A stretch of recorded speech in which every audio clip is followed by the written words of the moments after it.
Hey everybody, my name is Steven and I am the host of the Going Somewhere podcast. And before we jump into today's episode, I want to thank you for watching today. If you haven't already, please subscribe so you can stay up to date with every new episode and leave some comments. Let us know what your big takeaways are and how this podcast is impacting you.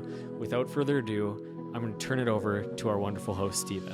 Hey everybody, welcome to this week's episode of the Going Somewhere podcast. I'm the host, Steven Glosser, but today I am joined by a very special guest, Jami Nato. How are you doing, Jami? Hey, thank you for having me. I don't get to do a lot of podcasts with dudes, so this is really out of my wheelhouse. Hey, it's an honor. If it gives you any comfort, I'm not the only listener, and there are many female listeners that are tuning in. And also, I get very excited about all the episodes I do. If I don't know the person, I kind of do a deep dive. I have to be careful not to like Instagram posts from several months ago, so I'm not creepy. But today I was just going through my day and I was like telling my wife, I've got this meeting in the morning and then I'm doing this podcast with Jami Nato, and she freaked out. She went ballistic. She started texting her friends. I was like, you'll never guess who Steven's interviewing on the podcast. And then she said your name and they were sending questions to me. And so it's going to be a good day. I'm excited to have you on. You know, you're dead to me now. So if you could somehow get your wife here with you, you've kind of lost your luster here. So I understand. And I tried my best, but her job would not allow her to jump on. But next time you're in Fargo, which I'm sure that's a frequent stop in your constantly always going through Fargo, North Dakota. Well, you've got a place to hang out. So that's for sure. But hey, why don't you tell us a little bit about yourself, who you are, where you're at, what you're doing? Yeah, I live in the Midwest, so Kansas City, and I have 4 kids, and from 16 to I think 9, they keep growing, so it's tough for me to know exactly how old they are. And I write a lot. I used to blog on a blog spot when that was a thing, and I was really proud of my blog spot. I wasn't a .com, and I was being so indie by being a blog spot for way too long, but I learned how to write on this free platform, and then I found Instagram and thought, oh, this is even easier. So I just started writing stories about my life and faith, but a lot of just funny stories. Motherhood is weird, and we don't know what we're doing, and getting married is weird. Everything you're doing is wait, where's the manual? And even getting out of college, don't you look around and say, what who is going to guide me? What are we doing? How am I gonna make it out here? So I just wrote about it. I was honest, and I guess people liked it. And so, but aside from my mother, and so I've just been writing ever since. Mom did not like it. My mom doesn't like all the stuff that I write. She's like, can you Too honest. Yeah, she's like, can you not do? And you said a cuss word in that one, and I'm like, it wasn't a bad one, Mom. It was the most legal one you can say. And sometimes the ones closest to you are your biggest critiquers, but that's kind of how I started my journey of it was, how people say, I want to be I don't know, maybe you want to be an author, maybe you want to be a podcaster, maybe you want to be an artist, whatever it is that you want to do. And we think we have to do it this amazing way instead of just starting. And I just started writing. I didn't have an audience. I just thought, I'm going to start writing and see what happens. And it served me pretty well. Do you ever go back and read the first things that you wrote? Thank you for asking. I archived all those because one of the other magical things that I did was never use capitals. I thought that was pretty great. Who needs them? Yeah. And what does MLA need to tell me how to write? They're not the boss of me. Now, I graduated to become an English teacher, a high school English teacher. Oh, yeah. So things were happening for me. I mean, if you can imagine your English teacher, and I was, before I started all my other businesses, I'm a serial entrepreneur. I like to do a lot of things. Also, I have ADHD, which maybe makes a lot of sense. But, you know, I'm starting all these businesses, I'm doing all these things, and it's like no one's telling you how to do this. So how do I get in here and just start? I don't know. It was just a hilarious thing. But I knew I didn't want to be an English teacher. I knew I did not want to be closed into those doors with 2 windows for 8 hours a day. Yeah, I feel like that's like a deconstruction in and of itself, like starting to use just lowercase letters as like an English teacher. Like Oh, I was being like, that's like the double bird to I the was English being community. rebellious. Like that was my big, like, F you, everyone. I am going to just do this. And and if you grow up in church and things like that, you kind of have to find your little ways you can be like, I'm not going to play by the rules. But it was kind of stupid. I'll say that in hindsight, it's kind of stupid. Well, look at you. Look at where it brought you. What was like something I actually like to ask people is when you were a kid, what did you think you were going to be? Like what did you think your life was going to lead to? Well, when kids are like, I would play school. I did like to play school. That just felt like such a power move for me, like being in charge of a classroom. And so I did play school. And kids are playing what? Doctor. Kids are playing, or you're digging around in the dirt, or you doing a million different things as you pretend in the world.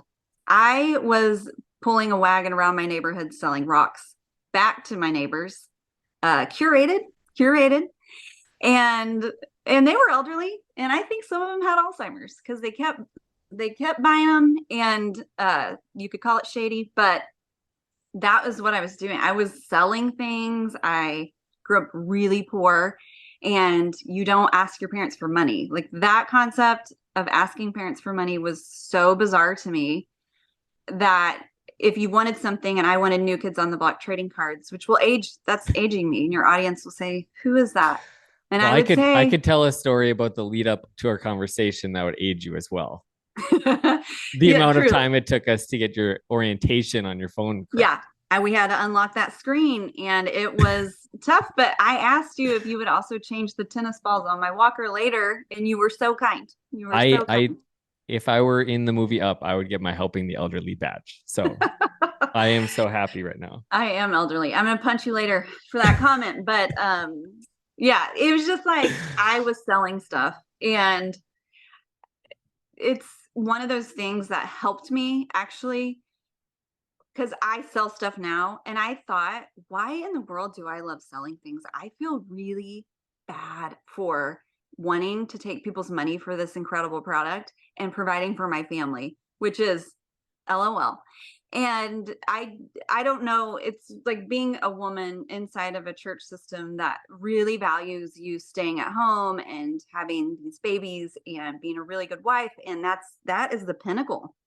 So if you don't fit into that, and I kept having side hustles, and I had this crazy thing called ambition, and it just wasn't a good look inside those pews. So I found little ways to side hustle, like photography. I started a photography business. Of course, I got bored with that. I um, I sold name signs. Yes, you're asking what are those? Thank you. Ugly, heinous, stenciled name signs for your baby, and you put that on your wall. And I did Wow. that. Yeah, and I made like $2.50 on each sign after the supplies. So I was what people call wealthy, and I just kept finding all these ways to have ambition but be safe and not disrupt my ecosystem, until one of my businesses really took off and I needed a nanny, and that people did not understand what I was doing, and but I couldn't do it on my own. And it's like, well, what? I'm supposed to have all these kids and have like a thriving business that's like providing for a family. And my husband was still working at the time in medical sales. So I had to do what I had to do, but I felt really bad about it. Like I felt really bad. So I even went to God and said, like, hey, dude, can you hook me up with a little, either tell me not to do this anymore or something, like make this so uncomfortable for me, or make me feel good about this. And I'm not kidding. Like, I had this thought, and it was me pulling a wagon when I was 8 years old around my neighborhood. And I really felt like that picture was God saying, at your purest, like, you literally, the weight of the world is not on your shoulders. You have nothing to prove. You're just enjoying life as a child, barring, trauma. But what are you doing with your time when no one's making you do anything? And I'm selling. Like, that gave me the biggest permission slip to go sell and thrive and not care what people think, my motives are or whatever. And that's why I actually wrote this book. Is I was so uncomfortable with myself, and I wish someone would have said to me, hey, what were you doing when you were 8? Like 8 to 10? Like, what is it that you were doing? So that's kind of where it all started, and the idea around the book. That's amazing. Yeah. If for me, I'm glad I didn't go with what I was at eight to 10, because I wanted to either be like a bull rider or a rodeo clown. My grandpa Yes. had a ranch, and he moved off the ranch when I was like 6. So I held on to that, like, oh, what could have been, for longer than Hey, it's should. not too late. It's not too late to break your bones for God. This is gonna be, this is the turning point of my life, but no, your book, This Must Be the Place, is coming out. Well, it comes out June 6th, so either it just came out, audience, or it's just about to come out, audience. What day is it, Yeah, audience?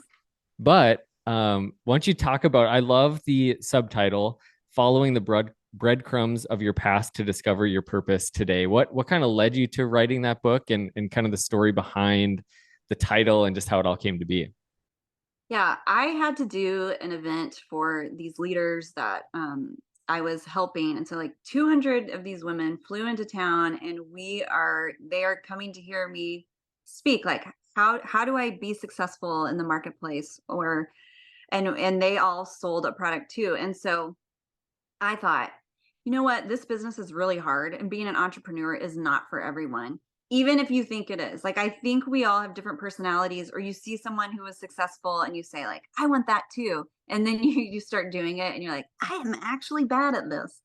But I thought the one thing that you can't take away from these women is personal development and um, skills to look in their past and say, what if that has meaning for today? Like, looking back to look forward.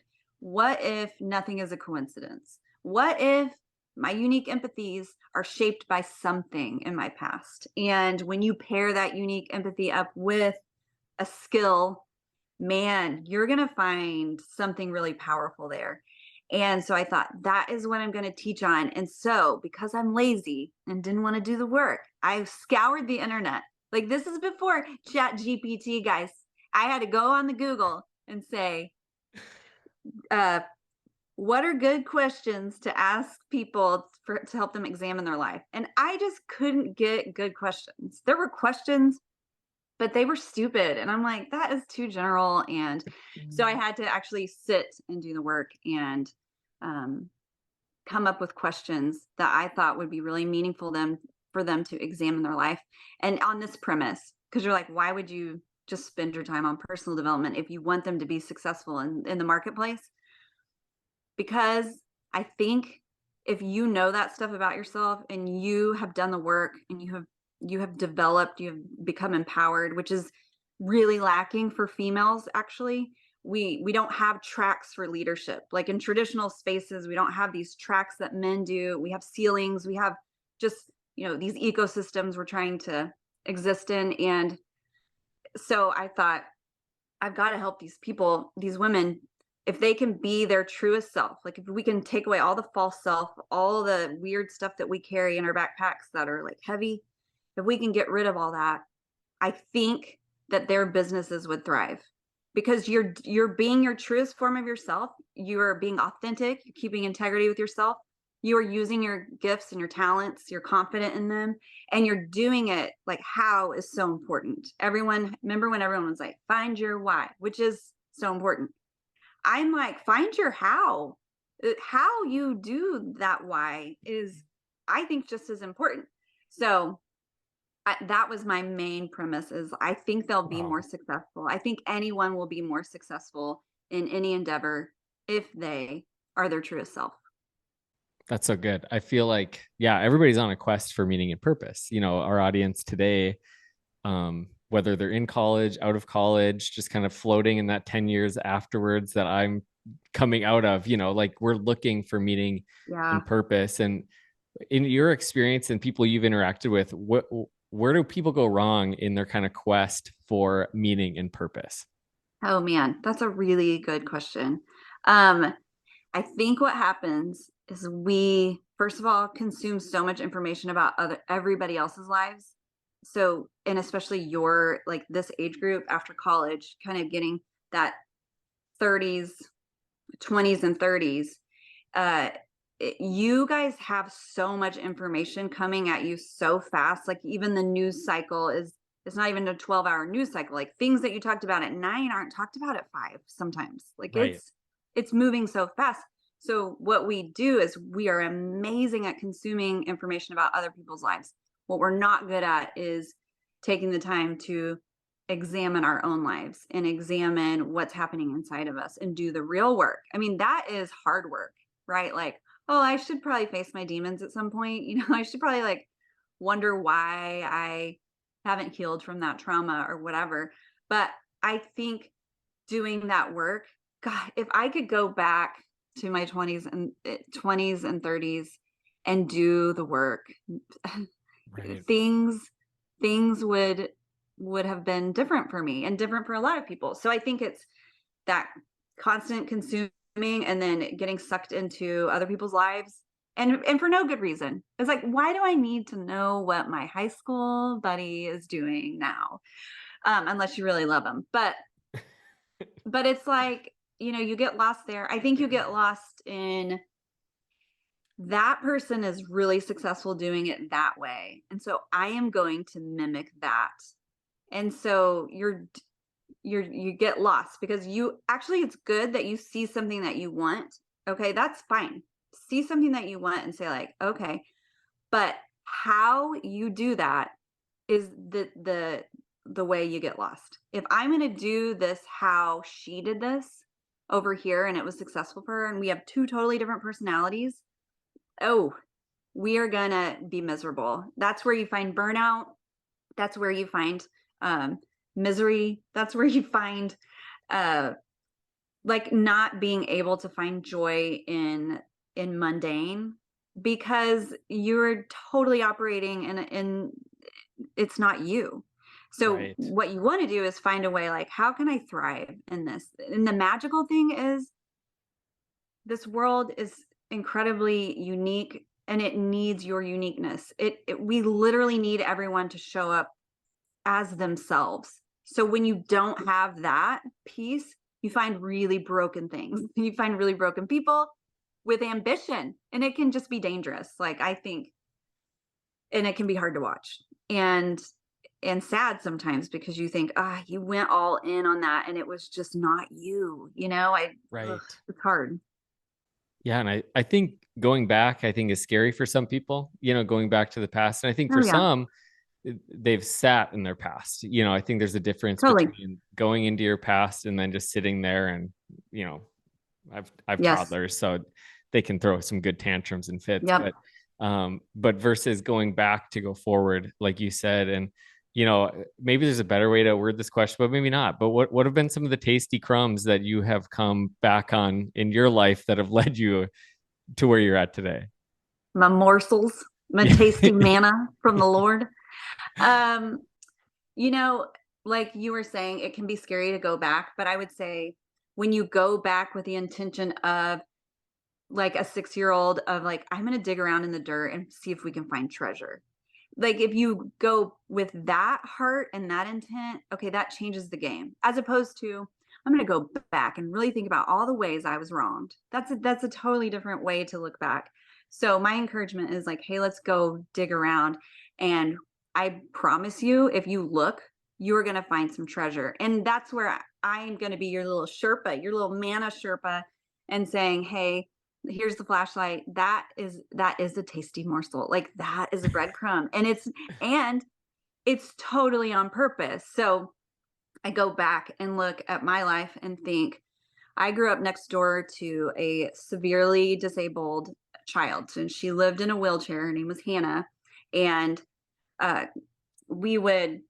she couldn't talk and she made noises and she could smile or cry, but she made lots of noises. And so to enter into Hannah's world was literally just presence. You just had to be there. And we would take her on our walks we were also unsafe. We did unbuckle her out of her wheelchair and put her in a horse trough where this is when you grow up on welfare, guys, sometimes your fun is different. And we had a horse trough was our swimming pool, and you make a whirlpool. Like you run and you have like 10 people and you're running as fast as you can. And then you stop and you ride the whirlpool, right? Like it was totally fun. And it was rusty. And so we got tetanus, I'm sure, but we're still alive. Anyway, we thought Hannah was sitting watching us and we thought, this is rude. Why do we get to have all the fun? So we unbuckled Hannah out of her, what we called it, the bucket, and let Hannah ride that whirlpool. And she stayed alive, guys, surprisingly. And so, but when Carolyn came out, her mom, she had some choice words for us, and she's gonna whoop our heinies, and so whatever. But I grew up next to the special needs kiddo, and then fast forward. My dad goes to law school when he was 39 or 38, and he graduates when he's like 41 or something, whatever, however many 3 years is, guys. I can't do math.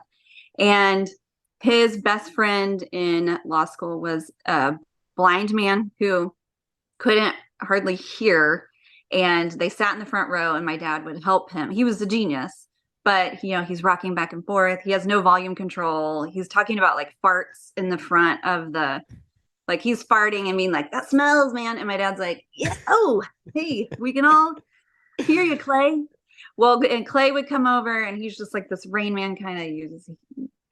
We didn't have Google back then, which I know I'm aging myself. So you had like Britannica or you had Clay, and I would be like, Clay, August 1981. What happened? And he's like, okay, yeah. That's when we went to Venus. Like he just knew he was just a genius, right? Right. Like, thank you for that report tidbit.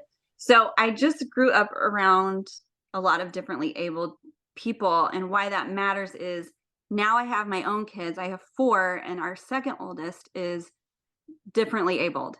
And to have those breadcrumbs that I look back on and see like how God was preparing me for my own child, my own life, and to be totally, it's not comfortable, but I know this. Like I know how to do this. And I tell people there are breadcrumbs like that in everyone's life, memories, things that you remember, parts of your life that equipped you for things today. And to just acknowledge, because I don't believe in coincidences, but to acknowledge that maybe that is very purposeful, and maybe that was God's kindness towards me, because it's also hardship. Okay, so it looks like hardship. It looks like not part of the plan. It's not what you wanted. And even, you just pray when you have kids, just make a healthy baby, right? And like what happens when your baby is different, and dealing with that. I wasn't sad that she was different. I was sad that the dreams I had for her were going to look different.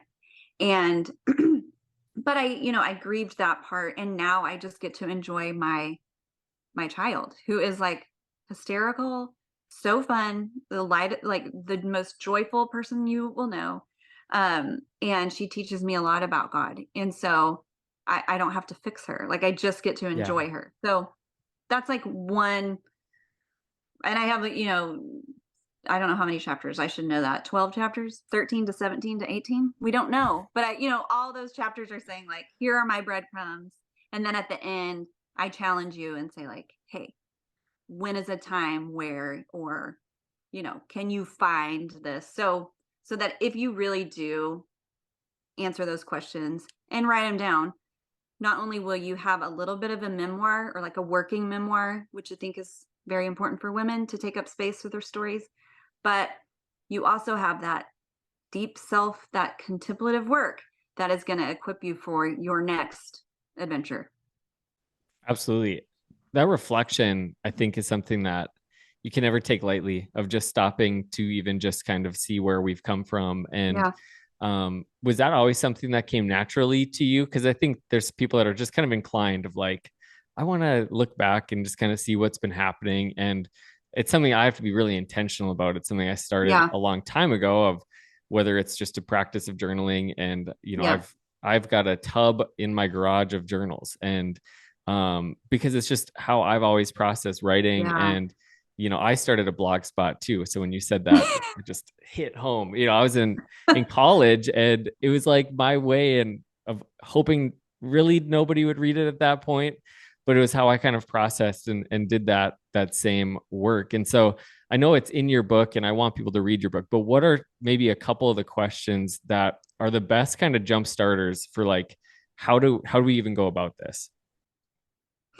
Well, I think one of the things that you can do is I wouldn't say I'm particularly or that I grew up always thinking about the past or reflecting on whatever. I just know that it helps me so much. So I think like the reward center of my brain is like, hey, you should do this more. Right. But I have always been a reframer. I have always reframed constantly in situations. Or if you do Enneagram, I'm a 7. Like I reframe and find a silver lining anywhere. But I also think God is a great reframer, and he says he will work it for good. And I believe that. Like I know that there is a time and place for grief and to sit in your mess and that. But there's also we are a people of hope. Like that's what Yes. marks us, and it makes us salty in the best way.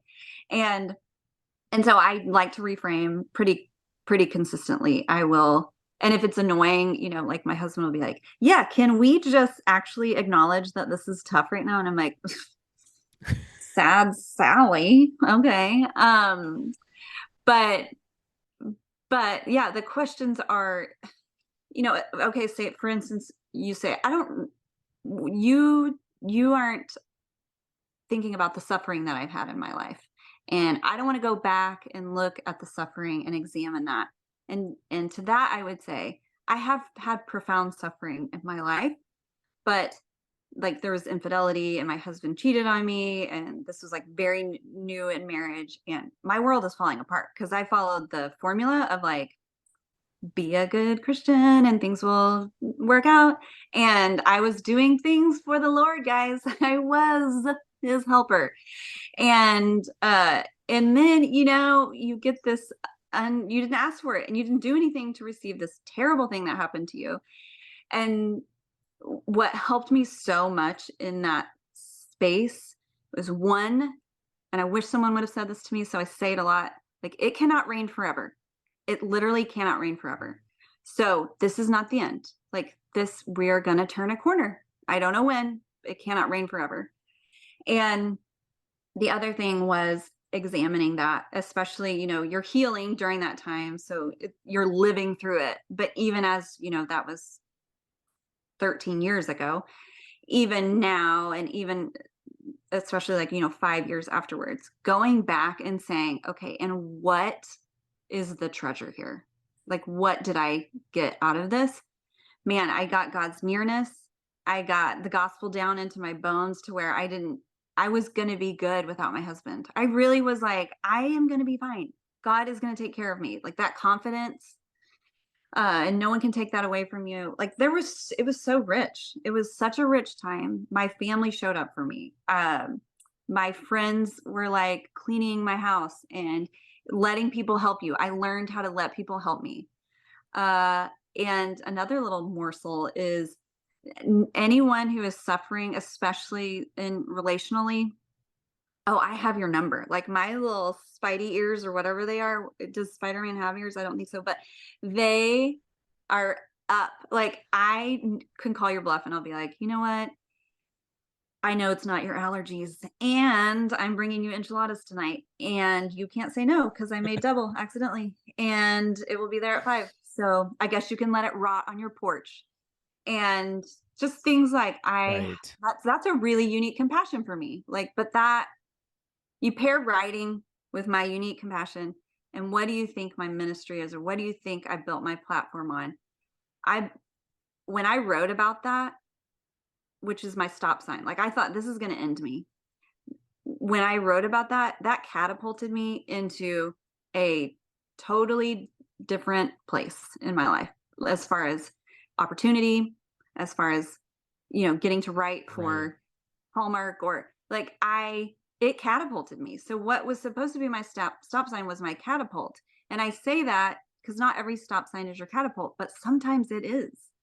So, going back, and the questions are being like, where in your suffering, like, how does that inform your unique empathy today? And how can that be your superpower?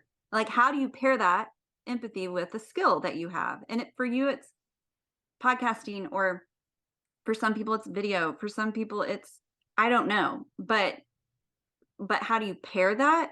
And I think that's where you're going to find a lot of, I mean, maybe not just success, but I think you're going to find a lot of fulfillment.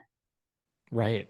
That's so good. I think everybody listening can at least take something in their life and kind of start to follow those breadcrumbs. And I had a funny one a few years ago. So my wife and I, we were campus pastors at a university for 6 years and loved it and thought we were going to do it forever. Our listeners have heard this story, but I'm going to tell part of it that I've never said before. But I was really having a hard time. We had this new opportunity. It was going to take our family to New Jersey, and it felt like that's what we were supposed to do. Yeah. And it was hard. It was the hard thing, but it felt like the right thing.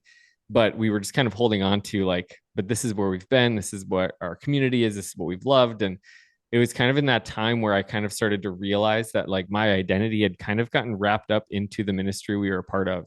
It had been a Oh, yeah. decade. It had been a decade. I was a student for 4 years and on staff for 6 years. And I was that ministry Stephen. Like that's how I referred to myself. Yeah. That's how people looked at me.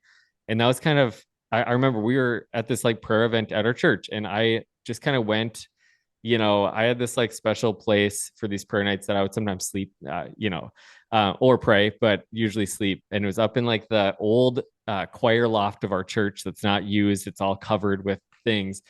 And I was just kind of laying there, and then I just felt like God just prompted me to like think back through my life of these moments. And the one that came to mind first was when I was a kid, I peed my pants constantly. Yeah. I was like you're a serial entrepreneur. I was a serial pants peer. Urinator. And my 3-year old, I'll give him a lot of grace. He's 3, but he's got that track record. Like he'll just be like watching a show and you'll just watch it fill his pants. What are you doing, buddy? You know where to It's, go. you know what? I'm not trying to burst into your story here, but that's like an ADHD trait. Like you can't stop what Oh you're no. doing and you just pee Yes. on yourself. Buddies. Yeah, okay. But yeah, No. I think I get it. Like it's like so, but that was me. That was like I would be so engaged in the thing that I was doing that I would just let loose. I did it at school. Yeah. My dad has memories of angrily walking the 2 blocks to my school to bring a new pair of pants Yeah. because his 10-year-old son couldn't keep it together. And but really, like as I was doing that, it felt like a breadcrumb that the Lord was just kind of reminding me of like just that ability to get lost in the things that I do and the Yeah. ability to just be fully present in the moment, regardless Yeah. of what would come out of my body or that situation. And I think like as silly of a thing that was, it was really profound in me kind of going back to, man, I was the kid who would do the stop motion like videos with Lego Man. I was the Yeah. one trying to do different stuff, even though we didn't know what podcasts or any of those things Right. were. And so it kind of was like, hey, it might not be my career, but I need to pursue this because this is Yeah. what God's put in me. And so I think it can be like those profound, like, I mean, you had to go through, the infidelity and how that affected your family and come out of that with positive. Yeah. And sometimes it's just like the small little things. But I think they both lead to Yeah. some beautiful things. Well, and those small little things are so important. The point is not like, oh, And hey, guys, I've lived a lot more life than some of you. Okay, so there's that. But even looking back from 30, on and behind, or 20 and behind those years, finding those little things, especially like the fact that you noticed that you can fully immerse yourself in something, and other people can't do that. Like, and being present, I mean, it's such a gift. You didn't come up with it. You didn't. Yeah, we work hard to, like, help our skills, like, and you grow your skills, but talent, or like a gift, is just a gift, right? So yes, I could always be better at writing, but I was always writing as a child. I'm making stories.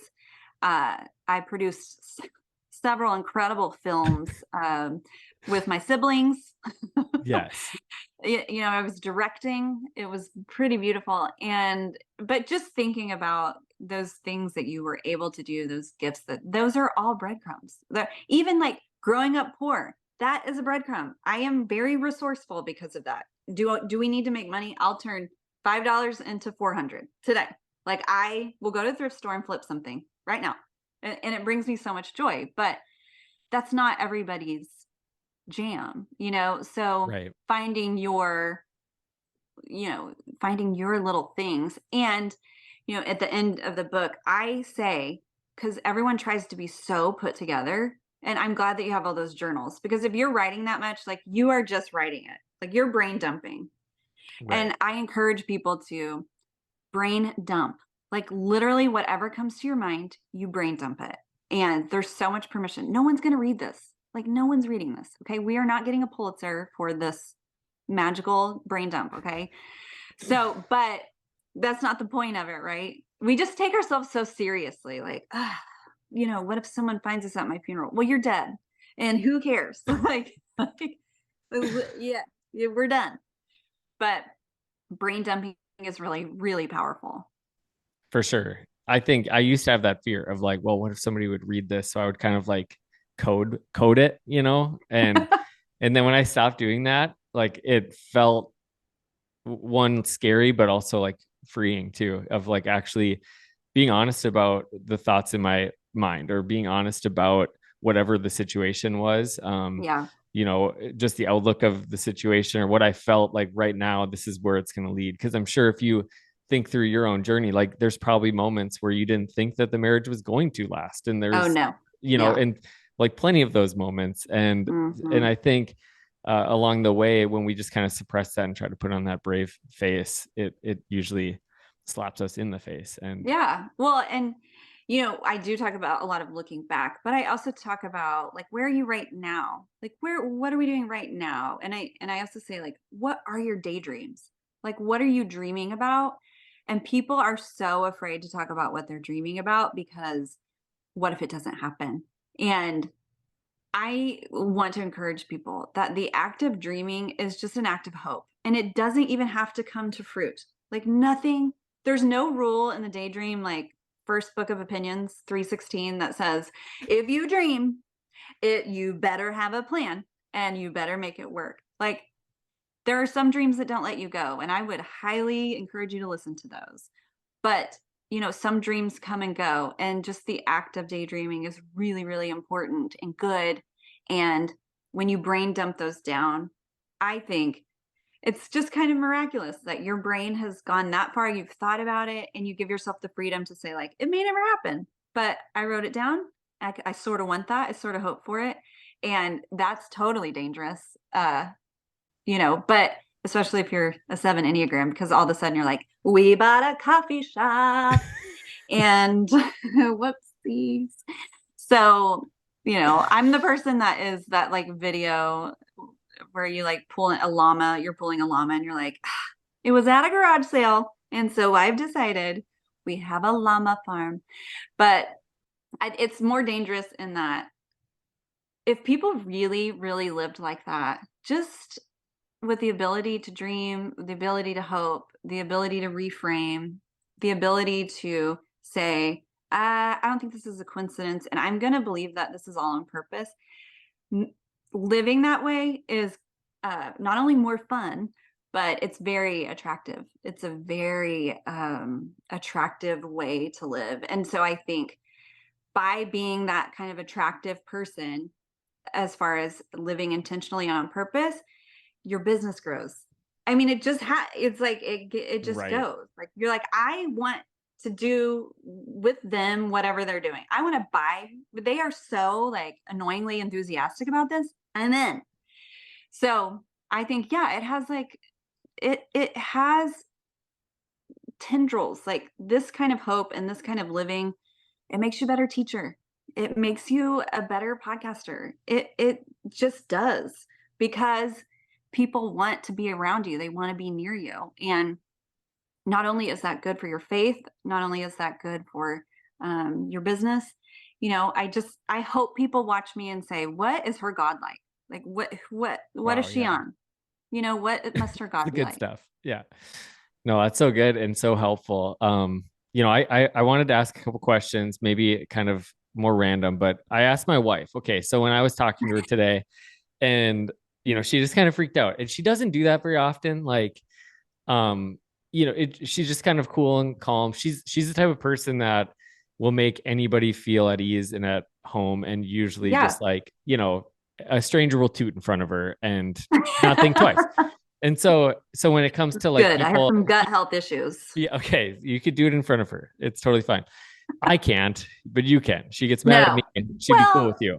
you have to light a match. Let's just be kind. But I asked her like, okay, so what is it about her? Like why are you so pumped for me to do this interview? And she said it was your humor, which doesn't take long to either talk to you or be on your Instagram, but and then your authenticity, which we've already talked about. But humor, has that always been kind of like the sweet spot for you? You can't, you can learn it, but you can't. You either got it or you Yeah. don't. But has that When always people been something learn, for you? yeah, it's like when people try to be funny and they're not. Is that not the most painful thing? That reminds me. I don't think I've ever told anyone this story, but when I was in college, I had a friend who he was adamant that he was going to be a stand-up comedian. And when he said that, I was maybe you're just hiding this talent from me. And I mean, one day he was like, I'm going to run this bit by you. And it was so bad. Like I didn't even Yeah. get the jokes. And so I'm waiting for the punchline, but the punchline has been punched. And he was, the look on his face was like so disappointed. And I was like, yeah, you know what? Now I get it. And then you're doing the fake laugh. Yeah. Oh, for But sure. it's painful when, so it's like the gifts. It's like I don't operate in the gift of math, so you won't find me doing the budget because people get hurt, like things burn down because I can't do math. But when I was little, I remember the first feeling I had when I made people laugh, and it was obviously physical comedy where I'm like pulling these kids around the merry-go-round, which were also rusty, which is why I have a good personality. And running real stupid, doing some kind of galloping. I don't know what I was doing. And the kids were just laughing at me. And I literally thought, I want to do that again. So, it's Wow. like Yeah. a little breadcrumb that I don't even talk about that in my book, but I can look back on that and say, I know when that felt good. And nothing, even to this day, makes me feel better, or if I can command a room that is quiet and there's not a lot of energy, and I can come in and get people talking and get people laughing. I mean, that is a good feeling. Like I feel like, okay, my work here is done. Or if someone doesn't like me and I know they don't like me, I will laser Challenge focus on them and on. be like, oh, it's challenge. I'm gonna endear myself to you, which is maybe just a traumatic response, and I should go to therapy. But Hey, it's both the same, right? Well, probably not, but I love that because I was never like the most athletic or the uh best looking. So I found early on like humor, oh, like this was my yeah, magical ability to make people like me. And obviously that comes with some healing in and of itself. But uh I don't remember which grade it was in, but we had like the awards. Your teacher gives you awards at the end of the year. Yeah. Every kid gets a unique award. And so she was talking about, all right, the next one is the class clown, or not the class clown. It was like the nice version of that. And I Yeah. kind of started like straightening up in my chair, getting ready, pulling out the old acceptance speech and stuff. And she gave it to this kid named Ben Grassel. Not even funny. Oh, Not even Ben. funny at all. And then I got the nicest kid award. And I was just like, boo, and Oh. I realized, how my values, are maybe a little upside down. But I remember that feeling, honestly, that feeling of, I didn't get the thing I want. Like, this is and maybe it should have been my like wake up call. Like, you're just not funny. But I just kept going a little bit. But have you ever thought about doing stand up, or have you ever done like just true stand up comedy? I think that is like you're already funny, but then you have a skill. Like you have honed that bit down. So yeah, they had a group of writers I'm in, but I don't. So I have found that, okay, so it's a perfectly good example of just starting today on something where maybe you say, oh, I want to be a stand-up comedian. Or I always was like, is there a market for ladies in their 40s to be on SNL? Yeah, I think that I could shine. But no, they haven't called. But but you can, like, I make videos and I'm willing to self-deprecate. Is that how you say that word? I am willing to Yes, like, it's not self-defecate. That's different. and I would pop for the right amount of money. No, I'm just kidding. But that's gross and wrong. Sorry for everyone to hear that. But like Target try-ons, I am happy to go in the Yes. Wild Fable section and try on the youth's clothing, and I look stupid. I mean, I could not look more stupid, but it makes me laugh. It makes other people laugh, and I'm okay with me. I don't have a perfect body.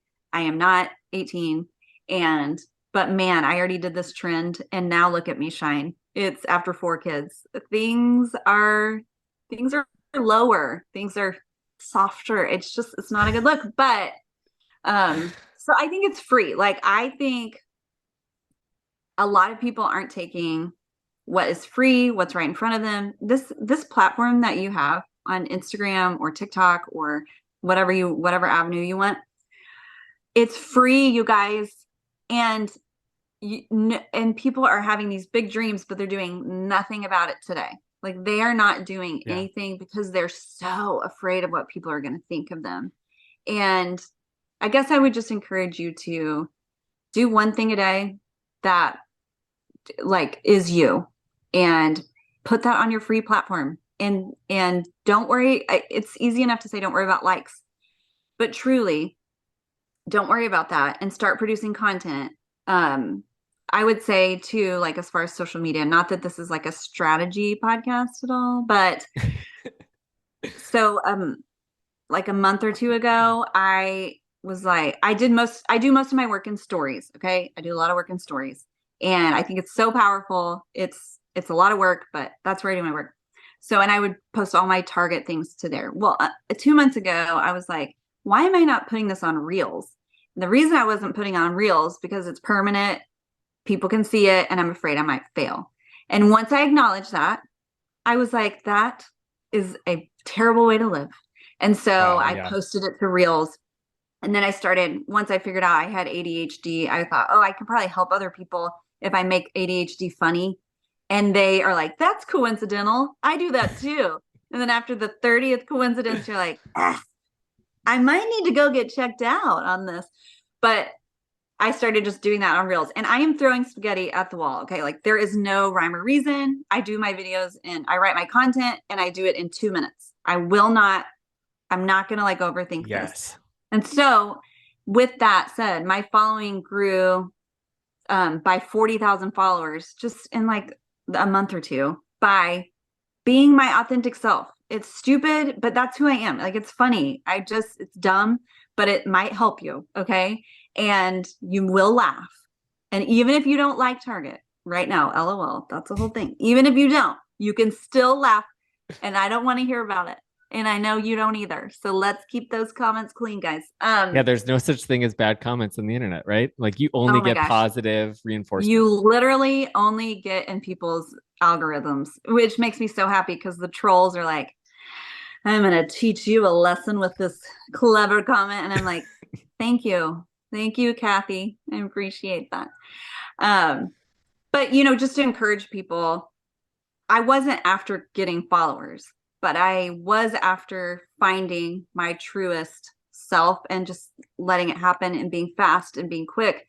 And people will come in to laugh. And then guess what? We're going to talk about in stories. We're going to hit you with a little God in there. So it's kind of like very much on purpose, but Yeah. how you do that is just so different than the next person. I have two kind of quick follow-up questions. I know we're over time of what I promised you, so I Yeah, like, are you going to apologize. edit this down? And because people are going to be like, yeah, we don't No, have 8 hours to spend with you guys. it has been 8 hours, but okay, two questions. Is Kristen Wiig your motivation?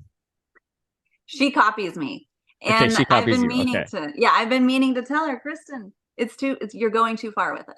Because You're, if you were to ask my wife, what's your spirit animal, she would say Kristen Wiig. So I it's love not. her. I do love her so much. Yes, and yeah, so I get some vibes there. And then what's the look on your husband's face when he watches you make content? He is like, honey, when we went to the store, this is what you were doing. And I'm like, babe, like, let me live my life. Okay. I don't critique you. I don't critique your real estate deals. Like, let me be weird. Yeah, The poor guy. I mean, he just loves me. And so there's that. We have that base that ties us together. But he's got to be a little weird for marrying someone like me. I mean, that's on him. Like, this is yeah. what he chose. I've reminded myself of that too. Because it's very similar. There's times where, or she'll show like the TikTok she shows me. I'm like, where is it at? Where's the funny part? But hey, Where I'm glad you're crying right now, and you're gonna be for 15 minutes, and you look like somebody died miserably. But my the one, husband says, my husband, and this will work for you too. This is totally a life okay, tip, yeah, but he says, I just love your brain. And that means I don't understand what's in there. I don't understand you. And so he's like turning it into a compliment. Like, I really love how your brain works. And I'm like, okay. So you didn't laugh at my joke. My material is wasted on him. I mean, he doesn't, it's not for him. He's not your it's target not for him. audience, though. So No, he needs like someone to fall over, like a ladder. And that's hilarious. I'm like, he probably died, NATO. And he's like, well, it didn't say so on the TikTok. it was awesome. It was so fun. One of the questions I ask all my guests, and we've talked about it a little bit, but if you were to go back with all the information you have now to your 22-year-old self, what would be one piece of advice you would give her? I guess I would say you have a lot of time to figure yourself out, and you are not in a hurry to get anywhere, and you will be just fine. Like, you are going to get there, but you don't have to have all the answers. You don't have to be so black and white about everything. Like, just try a bunch of things, try a bunch of new things, and see what gives you joy.